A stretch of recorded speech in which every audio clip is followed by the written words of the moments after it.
अस्सलामुअलैकुम। एक और बड़ी खबर के साथ मैं हूं मोहम्मद इश्तियाक कादिर। आप देख रहे हैं मेरा यूट्यूब चैनल जनाब HD न्यूज़। आज एक बड़ी अहम खबर से आगाह करता चलो आपको। चामन में पाक फौज ने अफगानिस्तान तालिबान और फितनतुल खवारिज के हमलों को नाकाम बनाया है।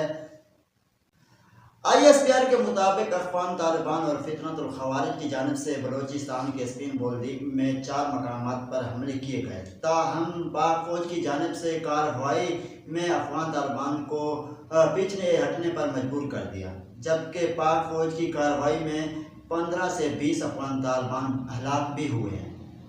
ISPR का कहना है कि अफगान तालिबान और फितनतुल खवारिज के दहशतगर्द देहात और मासूम लोगों को बतौर ढाल इस्तेमाल कर रहे थे और अफगान तालिबान और फितनतुल खवारिज के दहशतगर्दों ने पाक अफगान दोस्ती गेट को अपनी तरफ से उड़ा दिया है।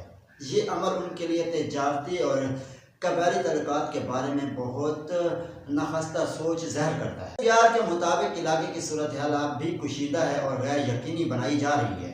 इतलात है कि फितनतुल खवारिज और तालिबान मज़ीद हमलों की तैयारी में हैं और ये हमला स्पिन बोल्दिक तक महदूद नहीं रहेगा, बल्कि एक वसी मंसूबे का हिस्सा भी बन सकता है। और दूसरी जानब ISPR का कहना था कि पाक फौज फितनतुल खवारिज और अफगान तालिबान कल रात करम सेक्टर पर हमले की कोशिश भी नाकाम बनाई है और जवाबी हमले में अफगान तालिबान की 8 पोस्टें और 6 टैंक अमला तबाह किया है और 25 से 30 तालिबान फितनतुल खवारिज के जंगजू हलाक होने की इत्तला। जब ISPR के मुताबिक ये कहना था कि हमला पाकिस्तान ने नहीं शुरू किया, ये सरासर झूठ है और बेबुनियाद दावा है। तालिबान हुकूमत के झूठे दावे और मामूली हक़ाइक़ से भी गलत साबित किए जा सकते हैं। ISPR का कहना है कि पाकिस्तानी मुसल्लह अफ़वाज मुल्की खुद मुख्तियारी के लिए दिफा के लिए मुकम्मल तौर पर तैयार है। पाकिस्तान हर किसी भी जारियत का भरपूर और मुअस्सर जवाब दिया जाए। इस तरह की वीडियो देखने के लिए हमारे यूट्यूब चैनल जनाब HD न्यूज़ को सब्सक्राइब करें और बेल आइकन लाजमी करें, क्योंकि हर आने वाली वीडियो आप तक